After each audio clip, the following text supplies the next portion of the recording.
محمد حدثنا عمرو بن أبي سلمة عن الأوزاعي قال أخبرني ابن شهاب قال أخبرني سعيد بن المسيب أن أبا هريرة رضي الله عنه قال: سمعت رسول الله صلى الله عليه وسلم يقول: حق المسلم على المسلم 5: رد السلام، وعيادة المريض، واتباع الجنائز، وإجابة الدعوة، وتشميت العاطس.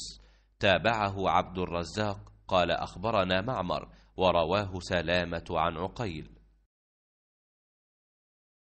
सईद बिन मुसैब ने खबर दी कि अबू हुरैरा रदियल्लाहु अन्हु ने बयान किया कि मैंने रसूलुल्लाह सल्लल्लाहु अलैहि वसल्लम से सुना है कि मुसलमान के मुसलमान पर 5 हक़ हैं: सलाम का जवाब देना, मरीज़ का मिजाज मालूम करना, जनाजे के साथ चलना, दावत कबूल करना और छींक पर उसके अल्हम्दुलिल्लाह के जवाब में यरहमुकुल्लाह कहना। इस रिवायत की मुताबियत अब्दुर रज़्ज़ाक़ ने की है। उन्होंने कहा कि मुझे मुअम्मर ने खबर दी थी और इसकी रिवायत सलामा ने भी अकील से की है। सही बुखारी हदीस नंबर 1240।